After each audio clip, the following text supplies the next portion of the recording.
আজকে আমরা অত্যন্ত বিক্ষুব্ধ হয়ে রাজপথে নেমে আসতে বাধ্য হয়েছি। এদিকে সম্প্রতি তৌহিদি জনতার আন্দোলন রাজনৈতিক অঙ্গনে বড় ধরনের প্রভাব ফেলে। সামাজিক যোগাযোগ মাধ্যমে দেখা যায় অনেক রাজনৈতিক দলের নেতাকর্মী এ নিয়ে ক্ষোভ প্রকাশ করেন। এমনকি যাদের তৌহিদি জনতা বন্ধুপ্রতিম মনে করত তারাও আজ বিরুদ্ধাচরণ করেন। কিন্তু কেন? এর পেছনে কি রাজনৈতিক সমীকরণ কাজ করে? বাংলাদেশের রাজনীতি দীর্ঘদিন ধরে মূলত দুটি প্রধান ধারায় বিভক্ত ছিল, সেকুলার ও ইসলামী ঘরানার রাজনীতি।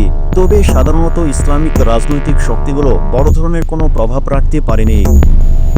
কিন্তু সাম্প্রতিক আন্দোলনে দেখা যায় একটি সুসংগঠিত তৌহিদি জনতা মাঠে নামে এবং বাস্তব পরিবর্তন আনতে সক্ষম হচ্ছে।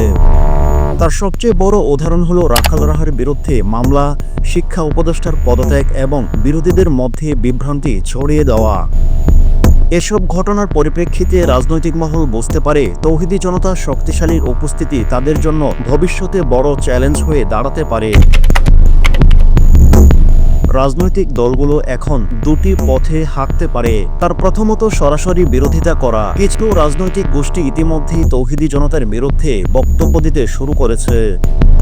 আর দ্বিতীয়ত অভ্যন্তরীণ বিভেদ সৃষ্টি করা। ইসলামী সংগঠনগুলোর মধ্যে মতপার্থক্য সৃষ্টি করতে পারে যাতে তারা এক হয়ে রাজনীতির বড় শক্তি না হয়ে ওঠে।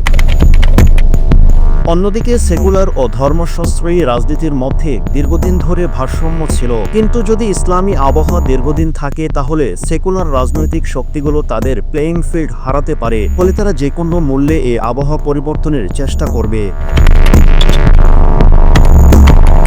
এদিকে ধর্মীয় ভাবধারার দলগুলোর মধ্যে দলাদলি বৃদ্ধি হতে পারে। কিছু লোক অতি ইসলামী হয়ে জনসাধারণের মাঝে আবেগ দখল করার চেষ্টা করবে।